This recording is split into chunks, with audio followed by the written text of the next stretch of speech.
네, 안녕하세요. 갈 길은 멀지만 느긋하게 순항 중인 오토타임즈 김성환 기자입니다.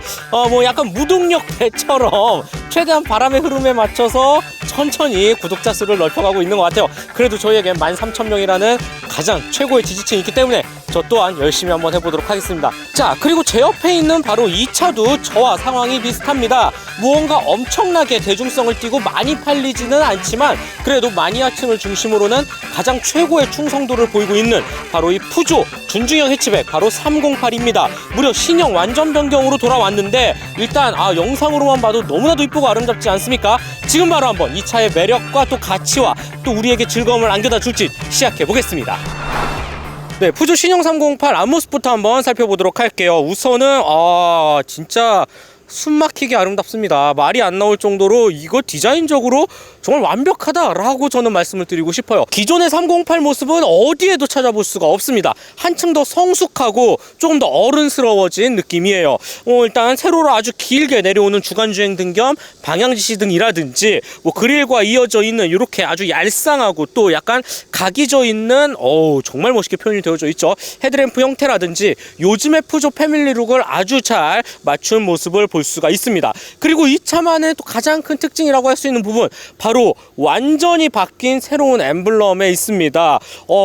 진짜 커요. 생각보다 실물이 훨씬 더 크고 훨씬 더 고급스럽습니다. 특히 이 안쪽에 이 엠블럼을 중심으로 각종 레이더 라이다 센서까지 깔맞춤 잘 깔끔하게 넣어 놓았기 때문에 이런 부분도 참 마음에 든다라는 생각이 들고, 308 이 차의 존재감을 알 수 있는 레터링은 보닛 위에 붙여 놓았네요. 그릴 안쪽 패턴을 상당히 촘촘한 무늬로 집어 넣었는데 이게 옆에서 특히 빛이 반사될 때 보면 정말 반짝반짝 너무 이쁘거든요. 네, 이런 부분도, 그리고 그릴뿐만 아니라 요 범퍼 하단부 요 주변까지도 유광 블랙으로 감싸서 조금 더 고급감을 높이기에도 한몫을 하는 것 같습니다. 네, 신형 308의 옆모습입니다.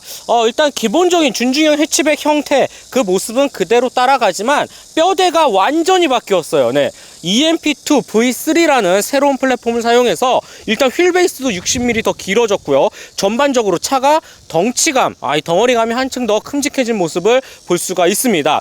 해치백으로서는 이 공간 굉장히 중요하잖아요. 근데 이렇게 새 플랫폼을 넣었다는 거는 그만큼 확실히 완성도 측면에서 무척 뛰어나다라는 걸 미리 말씀드리고요. 먼저 18인치 휠, 디자인 자체가 깔끔하고 무난하게 생겼죠. 개인적으로 저는 이렇게 많이 막혀 있는 거를 선호하지는 않지만 약간 전기차 같기도 하고 이게 어쨌든 그래도 꽤 세심하게 디자인한 흔적을 볼 수가 있습니다. 미쉐린 둘두로 40R 18 사이즈가 타이어가 매칭이 됩니다. 프라이머시 4, 물론 마일리지에 집중한 컨셉이긴 하지만 개인적으로 미쉐린 라인업 중에서 상당히 좋아하는 제품군이기도 합니다. 마일리지라든지 여기에 기능과 효율, 특히 접지라는 부분에서도 적당히 아주 조화를 잘 이뤘기 때문에 이 휠 타이어 조합, 이 차에 딱 알맞는 아주 이상적인 스펙이지 않을까라는 생각을 들게 하네요. 팬더 쪽 보면 똑같이 새로 바뀐 푸조의 로고가 탑재가 되어져 있습니다. 이 부분도 상당히 큼직하게 되어져 있고, 사이드미러 디자인 굉장히 모던하고 또 샤프하게 표현이 되어져 있어요. 정말 역동적이고 스포티한 모습을 잘 전달해주고, 사이드미러뿐만 아니라 캐릭터 라인 역시 유닛 끝에서부터 진하게 일직선으로 오다가 이 도어 쪽을 만나면서 살짝 경계면이 모호해지면서 부드럽게 처리를 하고 또다시 뒤쪽으로 넘어갈수록 다시 한번 진하게 표현이 되어져 있습니다. 심지어 이 C필러 뒤쪽 같은 경우는 두 줄의 캐릭터 라인이 곧게 뻗어져 있는데 정말 스탠스가 너무 좋아요. 네. 뿐만 아니라 이 아래쪽 사이드 스커트 역할을 하는 부분도 한층 더 날렵하게 덧대 놓아서 전반적으로 진짜 제대로 멋을 아는 녀석이다 라고 저는 생각이 듭니다. 그리고 새 플랫폼을 쓴 차답게 C필러 뒤쪽 공간이 상당히 여유로워졌다 라는 게 전 세대와 비교했을 때 가장 큰 차이점인 것 같기도 하고요. 그만큼 이 필러 안쪽 부분 상당히 트렁크 부분 넓게 빼서 적재 공간에서도 분명 이점을 보일 거다 라고 생각이 드네요. 푸조 308 뒷모습도 허투루 만들지 않았습니다. 여러가지 조각조각 잘게 쪼개 놓아서 입체감을 극대화한 게 뒷모습의 특징이지 않을까라는 생각이 드는데요. 먼저 테일램프 한번 볼게요. 클리어 타입으로 사선으로 표현이 되어져 있죠. 이 역시 요즘 나오는 푸조 라인업과 맥을 같이 합니다. 상당히 얇게 표현이 되어져 있는 게 한 가지 특징인 것 같고, 그 다음에 308 배지라든지 또 새로운 로고라든지 GT 트림을 알 수 있는 레터링까지 우리가 아는 위치에 아주 적당히 잘 붙여놓은 모습을 볼 수가 있습니다. 있습니다. 그리고 옆에서 보면 정말 여러 겹으로 이 주름을 잡아놓은 트렁크의 형태가 진짜 너무 멋있네요. 정말 잘생겼다라고 표현을 드리고 싶어요. 심지어 뒤쪽에도 강렬한 캐릭터 라인을 군데군데 집어넣었을 정도이니까요. 특히 트렁크 정 가운데를 흐르는 이 진한 캐릭터 라인이 범퍼 끝단까지 연결이 되어져 있어요. 이런 부분 어떻게 진짜 디자인적으로 특히 양산차로 빼냈을까라는 생각이 들 정도로 날카롭고 모던하고 또 세련미를 잘 전달해 주는 것 같아요. 뿐만 아니라 램프와 램프 사이를 잇는 길쭉한 와이드파, 여기에 뒷유리창 양 끝을 잡는 사이드, 또 이 뒤쪽 범퍼 아주 큼직하게 전부 다 유광 블랙을 둘러서 좀 밋밋함을 피하면서도 한층 더 멋을 강조한 게 포인트입니다. 참고로 요 양 끝에 크롬 도금으로 표현한 약간 배기구 형태의 느낌을 냈지만 막혀 있고요. 그리고 양 끝에는 요 안쪽에 여기에 후진등이 들어오고 브레이크 등과 방향 지시 등은 위쪽에 표현이 되어져 있네요. 네, 푸조 신형 308 실내에 들어왔습니다. 푸조의 전매 특허인 이 아이콕핏 시리즈 한층 더 진화한 모습을 볼 수가 있는데요. 우선 운전석에 앉았을 때 외관만큼이나 강렬하고 또 파격적이고 신선한 구석이다 라는 생각이 들어요. 라이벌인 골프와는 절대 비교할 수가 없는 아주 독보적인 매력을 갖춘 게 308이지 않을까 라는 생각이 들어요. 먼저 운전석에 딱 앉았을 때 정면 스티어링 휠부터 한번 살펴볼게요. 역시나 다른 푸조들 차와 마찬가지로 위아래가 뚝뚝 끊겨져 있고 굉장히 작습니다. 심지어 양 끝에 전부 다 타공으로 처리가 되어져 있어서 이 손에 쥐는 맛이 너무나 좋고요. 그 다음에 요 형광색 스티치 보세요. 와, 이런 세심함 진짜 놀랍지 않습니까? 네, 스티어링 휠 하나만 봐도 일단 합격 먹고 들어갑니다. 보통은 이 계기판이 스티어링 휠 위쪽 안쪽에 통과해서 보게끔 되어져 있지만 이 차는 살짝 위에 높게 띄워져 있어요. 그래서 이 전부체적으로 스티어링 휠은 아래쪽에서 잡고 위쪽에서 계기판을 보게 만들어져 있는데, 요거 한국인이 맨 처음 디자인을 했죠. 근데 개인적으로 이 운전을 하다 보면 상당히 적응이 잘 되고 또 익숙한, 오히려 가장 이상적이지 않나라는 생각까지 들 정도로 전체적으로 이 직관성이라는 부분도 참 좋습니다. 그리고 계기판이 살짝 위로 띄워져 있기 때문에 굳이 헤드업 디스플레이가 필요 없다라는 장점도 갖고 있죠. 조금 길었네요, 말이. 네, 계기판 안쪽 보면 3D 형태 클러스터로 표현이 되어져 있습니다. 간단히 버튼 몇 번 조작만으로 입체적으로 여러 가지 모드 전환이 가능한데요.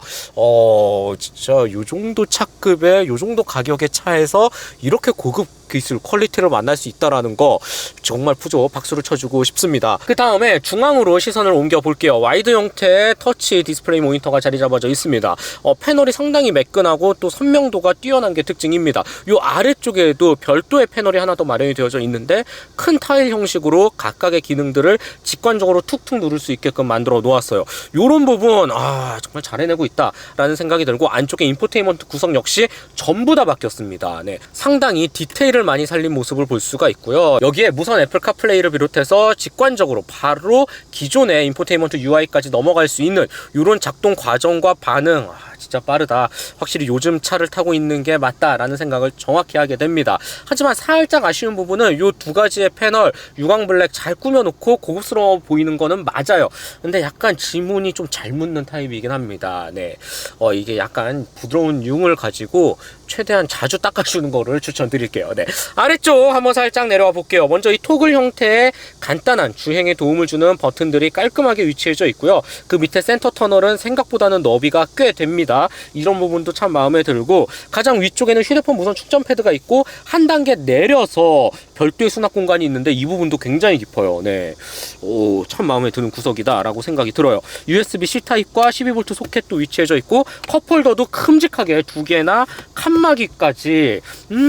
정말 이제 푸조, 이제 프랑스 차 섬세하게 잘 만든다 라는 생각이 듭니다. 또 뒤쪽으로 넘어와 보면 또 이 양옆으로 열리는 콘솔 박스를 비롯해서 안쪽에도 상당히 깊거든요. 네, 500ml 생수병 4개 정도는 뉘어서 들어갈 수 있을 것 같아요. 한 5개까지는 들어갈 수 있겠다. 그 정도로 넓은 모습을 자랑하고 있고, 별도의 USB 일반 타입도 하나 추가로 제공을 합니다. 심지어 콘솔 안쪽에도 아주 밝은 LED 조명을 넣어 놓아서 야간 시 물건을 꺼낼 때도 부족함이 없겠네요. 전체적으로 프랑스 차 왜 이래? 내가 알던 프랑스 차가 아닌데 너무 섬세해. 예, 놀라울 정도예요. 버튼류는 가장 최소화한 모습을 볼 수가 있습니다. 일단 이 전자식 버튼, 이 톡을 사용을 해서 기존의 변속기가 차지하던 큰 부피를 최대한 줄였고요. 그 뒤쪽으로 드라이브 모드 버튼과 전자식 파킹 브레이크 버튼, 시동 버튼 딱 요 정도로만 깔끔하게 센터 터널이 꾸며져 있네요. 소재라는 측면도 한번 짚고 넘어가 봐야죠. 준중형 해치백 치고는 소재의 퀄리티가 너무 좋습니다. 우선은 이 각각의 서로 다른 소재를 믹스 매치한 이 센스 있는 구성이 너무나 마음에 들고요. 유광 블랙과 이 은은한 금속 장식과 여기에 형광색 스티치와 우레탄의 무늬 형태까지도 전혀 저렴해 보이는 구석이 없습니다. 그 절정은 시트에서 조금 더 부각이 되는데요. 요 시트가 진짜 좋아요. 이 차급에서는 기대하기 힘들 정도로 아주 멋있게 표현이 되어져 있습니다. 질 좋은 가죽과 알칸타라와 패브릭을 정말 적절히 섞어 놓아서 우리가 흔히 몸에 닿는 부분, 엉덩이라든지 열선을 빨리빨리 데워주는 이런 부분은 패브릭, 그 다음에 몸을 지지해주는 양끝 부분은 알칸타라, 타고 내릴 때 가장 많이 쓸리게 되는 이 주변 부분은 또 가죽, 적절히 믹스 매치를 해 놓아서 착자감뿐만 아니라 기능적으로도 훌륭하게 역할을 해내는 게 이 시트가 아닐까라는 생각이 듭니다. 한 가지 아쉬운 점이 있기는 해요. 이 조수석 시트가 수동으로 조절을 해야 되는데, 요즘 시대가 어느 시대인데 아직도 수동을 제공하는지 너무 이해가 안 됩니다. 마사지 시트는 또 있어요. 이런 게 또 프랑스 차의 약간 아이러니한 모습이긴 한데, 수동 시트 너무나 아쉬운 부분이긴 한데, 요거 하나만 빼면 1열에서는 크게 단점을 찝을 게 없네요. 네, 308 2열에 들어왔습니다. 새 플랫폼을 사용해서 60mm나 길어진 휠베이스, 여기에서 나오는 이점은 2열이 다 가져갔다라고 말해도 과언이 아닌데요. 가장 먼저 시선이 끌리는 부분은 바로 이 B필러의 형태입니다. 이전 세대 308과 비교했을 때 B필러의 면적 너비가 확연히 넓어졌어요. 예, 덕분에 무릎 공간 여유롭게 확보를 할 수가 있었고, 해치백의 특징답게 머리 윗공간도 크게 부족함은 보이지 않습니다. 그렇다고 엄청나게 광활하거나 이런 건 아니에요. 기본적으로 이 차 갖고 있는 세그먼트를 감안하면 넓다라는 거지, 우리가 흔히 생각하는 중형 차급 아니면 준중형 세단 이상급의 무언가 엄청난 그런 것까지는 바라면 좀 힘들 것 같아요.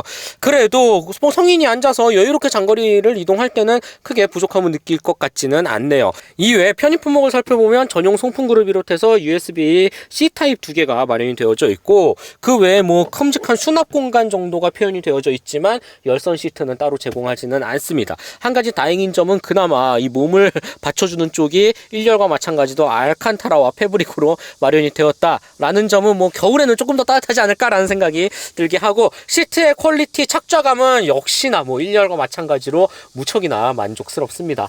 가운데는 당연히 컵홀더가 있겠지, 그치? 있지.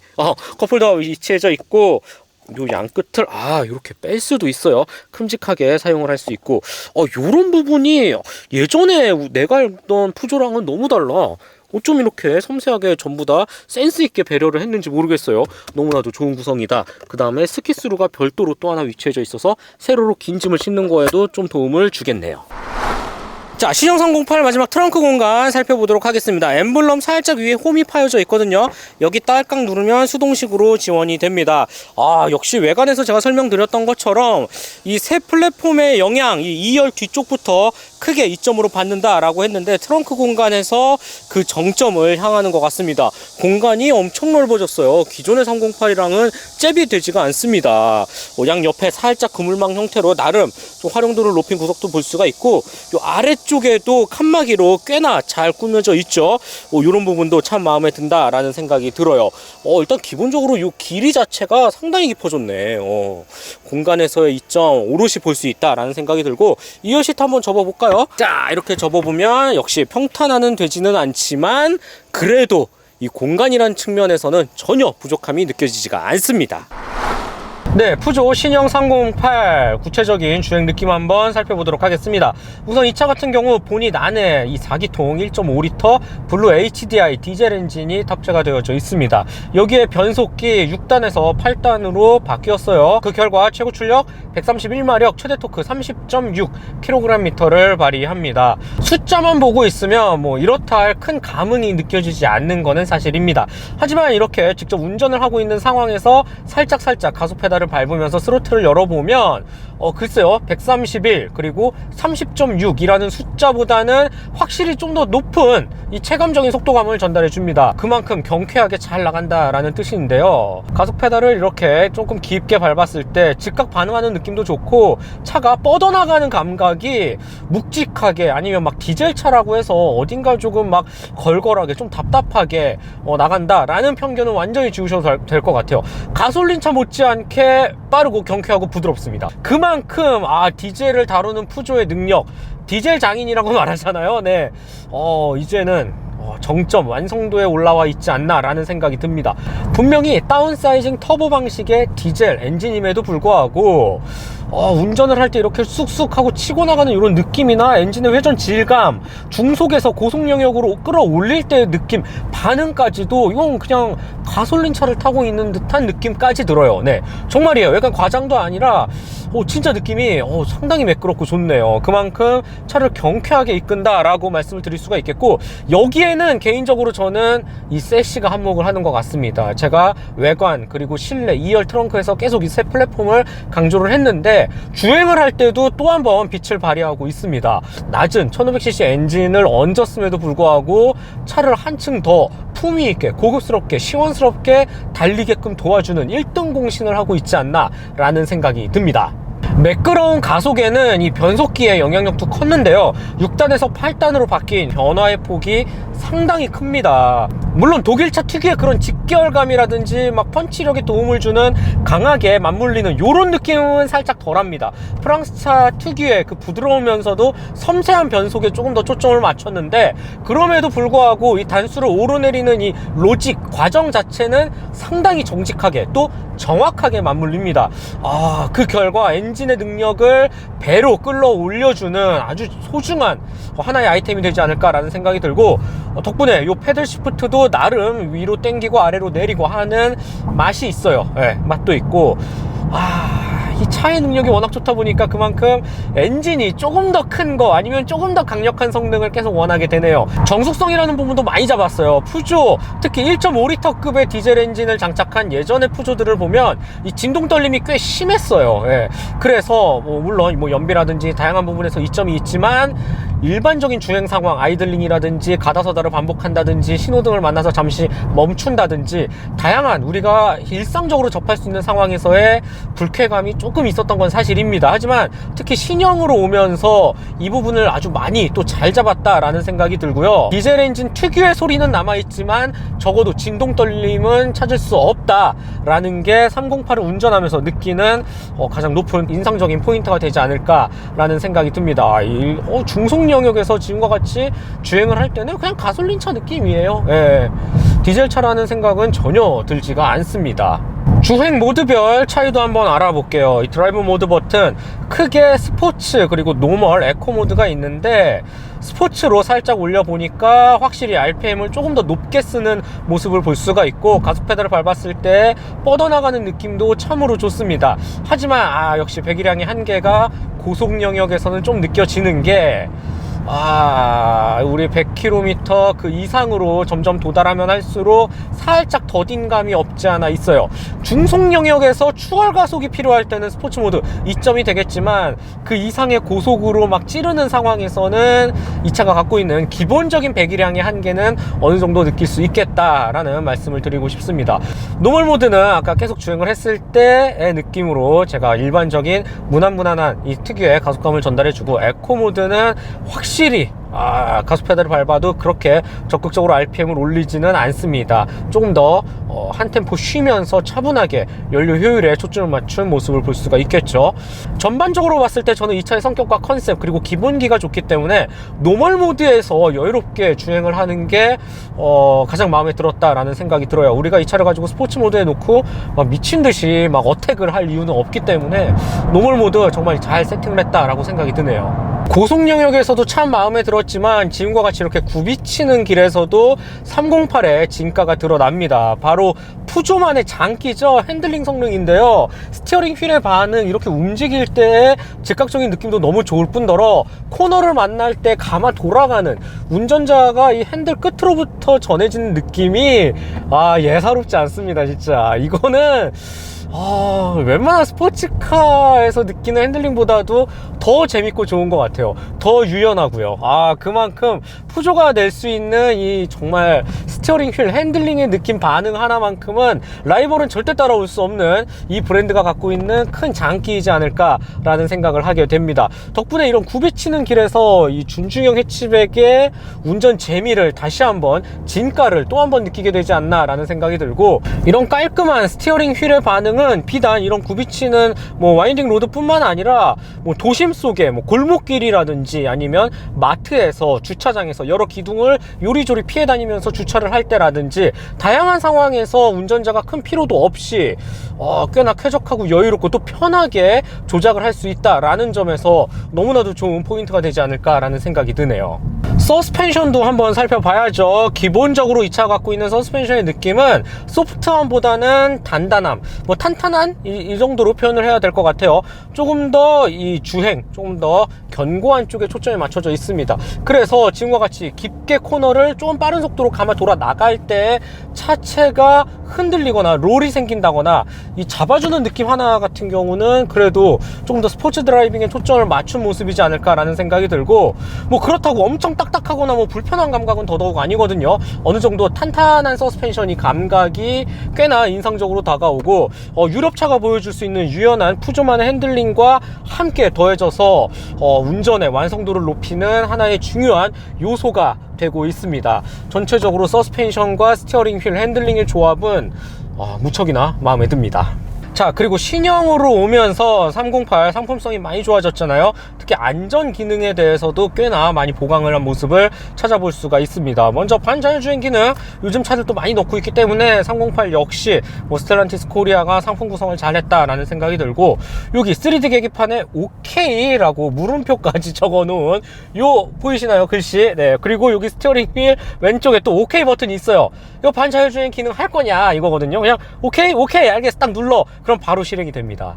네. 정말 편하죠. 네.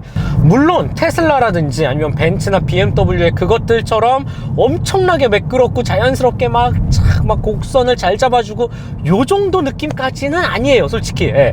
그럼에도 충분히 이거 다 활성화시키고 고속도로 주행 여유롭게 크루징 다니면 믿을만한 실력은 보여줍니다. 운전자가 충분히 믿고 기능을 활성화시켜서 여유롭게 고속주행 이어나갈 수 있겠다라는 생각이 들고, 준중형 해치백 세그먼트에서 이런 기능 깔끔히 다 잘 넣어 놓았다라는 점도 개인적으로는 이 신형으로 오면서 큰 매력 포인트를 더하지 않을까라는 생각이 드네요. 마지막으로 가격과 총평 말씀드려 볼게요. 이 차 같은 경우 알리르 트림 그리고 GT 트림 두 가지로 일단은 출시가 됐어요. 3,600 그리고 4천만원대 초반 이렇게 나눠져 있는데, 가격 프로모션 조금 만약에 힘을 더해 준다면 그래도 충분히 메리트 있지 않을까라는 생각이 들고, 일단 기본적으로 수입산 준중형 해치백, 물론 사람들이 많이 찾는 세그먼트는 아니지만 그래도 폭스바겐 골프가 신형이 나온 시점에서 308도 이제 신형이 나왔죠. 본격적인 경쟁이 불가피할 예정인데, 두 대가 우열을 가리기보다는 성격이 둘 다 명확히 나눠져 있어요. 특히 308 같은 경우는 독보적인 캐릭터를 갖고 있습니다. 네. 그래서 굳이 골프랑 비교하고 이러고 싶지는 않아요. 이 차는 이 차 그대로의 매력을 사랑해 주시면 좋을 것 같습니다. 일단 외관 자체가 차급을 뛰어넘는 고급감을 자랑하고, 여기에 실내 같은 경우 진짜 화려하고 입체적이죠. 눈에 둘 곳이 많아졌어요. 뿐만 아니라 3D 계기판이라든지 인포테인먼트 구성이라든지 어느 것 하나 이제는 크게 불편하거나 단점을 찍거나 저렴하거나 흠결을 잡을 게 보이지는 이제 않습니다. 네. 조명 들어오는 거 보세요. 진짜 감각적이지 않습니까? 진짜 너무 좋아. 이거 3천만원대에 이 정도 퀄리티를 느낀다는 거는 수입차, 프랑스차 놀랍고, 디젤 엔진이라는 거 살짝 또 이제 워낙 요즘 가솔린 차가 워낙 대세니까 마음에 거슬리는 소비자도 있을 텐데, 우리 디젤 엔진의 가장 큰 장점이 뭡니까? 바로 연비이지 않습니까? 이 차 연비 진짜 무섭습니다. 복합 17km를 넘고요.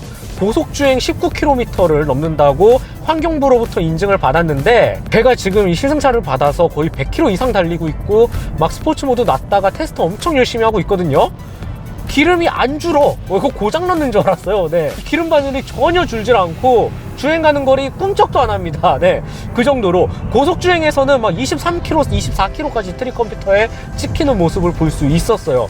고유가 시대 요즘 같은 상황에서 디젤차 다시 각광을 받는다면, 그리고 애초부터 나는 디젤차를 선호할 거야 라고 생각하는 소비자분들은 푸조 308에 담겨있는 블루 HDI 1.5L 엔진 너무 매력적이고, 연비 효율이라는 부분에서는 따라올 자가 없을 것 같아요. 비단 308뿐만 아니라 어떤 푸조 라인업을 타도 모두 다 같은 감동을 받습니다.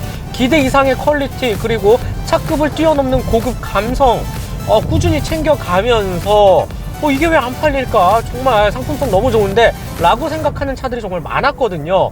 근데 실제로 이런 판매량이라든지 소비자 관심에서는 항상 푸조가 조금 떨어져 있었던 것도 사실입니다. 그런데 이제는 함부로의 품을 떠났잖아요. 스텔란티스 코리아가 잡으면서 푸조 한 번 더 도약을 준비하고 있습니다. 그만큼 이 기존의 오너는 물론 푸조를 바라봤던 소비자분들 기대가 클 거라고 생각하고 저 또한 기대를 갖고 있습니다.